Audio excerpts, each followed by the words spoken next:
नमस्कार, मी प्रीती। आवाज इंडिया मराठीमध्ये आपल्या सर्वांचं स्वागत आहे। सिनेरंग या खास कार्यक्रमात आज आपण पाहणार आहोत कोण आहे ती मराठमोळी अभिनेत्री जी सध्या न्यू नॅशनल क्रश म्हणून ट्विटरवर व्हायरल होत आहे।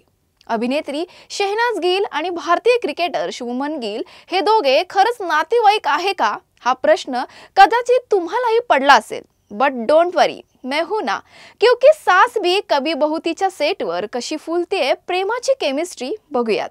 चला तर पाहूयात आपला आवडता कार्यक्रम सिने रंग। ज्येष्ठ अभिनेते धर्मेंद्र यांना ब्रीच कँडी रुग्णालयातून डिस्चार्ज देण्यात आला। डॉक्टरांच्या सल्ल्यानुसार त्यांचा पुढील उपचार आता घरी सुरू राहणार आहे। आज सकाळी जुहू येथील त्यांच्या घरी नेण्यात आलेल्या धर्मेंद्र यांचा डिस्चार्जच्या वेळी मुलगा बॉबी देओल उपस्थित होता। सोमवारी दुपारी धर्मेंद्र यांच्या प्रकृतीविषयी चिंतेची परिस्थिती निर्माण झाली होती। तसेच ते व्हेंटिलेटरवर असल्याचंही समजत होतं। मात्र उपचारांना ते प्रतिसाद देत असल्याची माहिती त्यांच्या कुटुंबियांनी दिली आहे। बॉलिवूड अभिनेता गोविंदा यांची तब्येत अचानक बिघडली असून त्यांना उपचारासाठी जुहू येथील क्रिटिकेअर रुग्णालयात दाखल करण्यात आले। मंगळवारी रात्री गोविंदा अचानक बेशुद्ध पडले। त्यानंतर त्यांना औषधोपचार सुरू करण्यात आले। मात्र प्रकृती सुधारली नसल्यामुळे रात्री 1 वाजता त्यांना रुग्णालयात दाखल केलं गेलं। गोविंदांची प्रकृती सध्या स्थिर असल्याचं त्यांच्या जवळचे मित्र व कायदेशीर सल्लागार ललित बिंदल यांनी स्पष्ट केलंय। डॉक्टरांनी गोविंदावर अनेक चाचण्या केल्यात, अहवाल अद्याप आलेले नाही। सध्या ते डॉक्टरांच्या देखरेखीखाली उपचार घेत आहेत। ट्विटरवर सध्या मराठमोळी अभिनेत्री गिरिजा ओक प्रचंड चर्चेत आहे। लिका चित्रपट, नाटक आणि OTT प्लॅटफॉर्मवरून प्रेक्षकांच्या मनावर अधिराज्य केलेली ही अभिनेत्री न्यू नॅशनल क्रश म्हणून गाजतीये। विशेषतः तिच्या निळ्या साडीतील आणि स्लीवलेस ब्लाउज मधील फोटो सोशल मीडियावर व्हायरल झालेत। हे फोटो एका हिंदी YouTube चॅनलला दिलेल्या मुलाखती दरम्यानचे आहेत। तिच्या निखळ आणि निर्मळ सौंदर्यावर नेटिझन्स थक्क झाले असून अनेकांनी ट्विटरवर फोटो शेअर करत कोण आहे ही असा प्रश्न विचारलाय।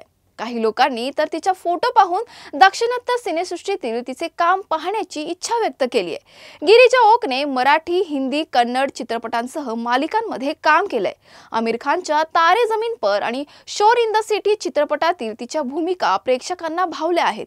प्रामुख्याने मराठी मालिकांमध्ये दिसणारी गिरिजा ओक आता सोशल मीडियावरही मोठ्या प्रमाणावर चर्चेत आहे। मराठी सिनेसृष्टीतील सुप्रसिद्ध अभिनेता सुबोध भावेने नुकताच आपला 50वा वाढदिवसाचा खास कार्यक्रम आयोजित केला होता। या मोठ्या पार्टीत मराठी चित्रपट सृष्टीतील अनेक ज्येष्ठ कलाकार उपस्थित होते, तर राजकीय वर्तुळातीलही काही मान्यवर व्यक्ती हजर होते। विशेष म्हणजे अभिनेता सचिन पिळगावकर यांनी सुबोध भावेला शुभेच्छा देत त्याच्या आयुष्यातील महत्त्वपूर्ण योगदानाची प्रशंसा केली। त्यांनी मिश्किलपणे म्हटलं की सुबोध भावे त्यांच्या करिअरमध्ये एक महत्त्वाचा स्तंभ राहिला आहे आणि त्याच्या सहाय्यामुळेच त्यांनी कट्यार काळजात घुसली या चित्रपटातील रोल केला।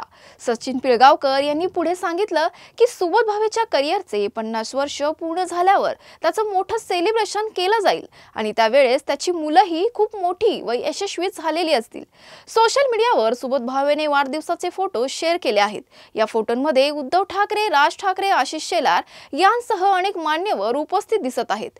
सुबोध भावेच्या या खास दिवशी चित्रपटसृष्टीत आणि राजकारणातल्या अनेक मान्यवरांनी त्याला शुभेच्छा दिल्या आहेत, ज्यामुळे हा कार्यक्रम अधिक संस्मरणीय ठरला। अभिनेत्री शहनाज गिल आणि भारतीय क्रिकेटर शुभमन गिल यांच्यातील आडनावाच्या सामन्यामुळे अनेकांना प्रश्न पडतो की हे दोघे नातेवाईक आहे का। नुकत्याच एका मुलाखतीत शहनाजने याबाबत आपले विचार मोकळेपणाने व्यक्त केले। मुलाखतीत शहनाजला विचारले गेले, तू आणि शुभमन गिल लांबचे नातेवाईक तर नाही ना? या प्रश्नावर शहनाज हसून म्हणाली, मला हे खूपच आवडले, तो सुद्धा तिथलाच आहे, असेल कदाचित माझा दूरचा भाऊ किंवा चुलत भाऊ। जेव्हा तो सोशल मीडियावर ट्रेंड झाला तेव्हा मध्ये मी सुद्धा ट्रेंड होऊ लागले। भाऊ बहीण म्हणून काहीतरी कनेक्शन असेलच। तिला विचारलं गेलं की तू तुझ्या नातेवाईकांना कधी विचारलंस का की कोणी भारतीय क्रिकेट टीमच्या कॅप्टनशी संबंधित आहे का? यावर शहनाज म्हणाली, मी स्वतःलाच हा प्रश्न विचारला। त्यावेळी मला उत्तर मिळालं की कदाचित आमचं भावा बहिणीचं काहीतरी कनेक्शन असेल। शुभमन खूपच प्रेमळ आणि तो छान खेळतो, पण मला विराट कोहली सुद्धा खूप आवडतो। विराटमुळे मी क्रिकेट बघू लागले। लोकप्रिय मालिकेतील सेटवर कलाकार एकमेकांच्या प्रेमात पडणे ही सामान्य गोष्ट असते।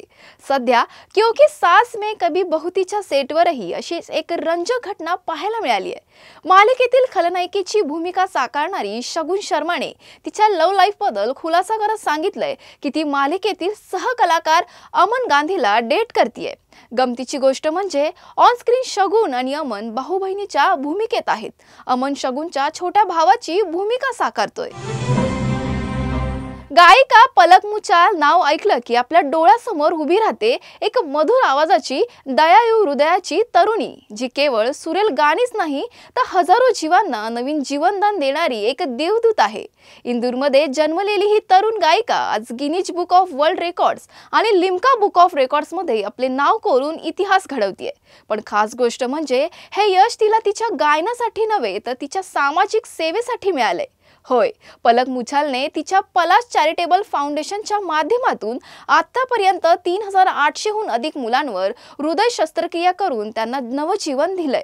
बालपणीच्या एका रेल्वे प्रवासादरम्यान पलक वंचित मुलांना भेटली। त्यांच्या परिस्थितीने ती भावुक झाली आणि त्या दिवशी तिने स्वतःला एक वचन दिलं, मी या मुलांना कधीतरी मदत करेन। तेच वचन आज तिच्या संपूर्ण आयुष्याचं ध्येय बनलं आहे।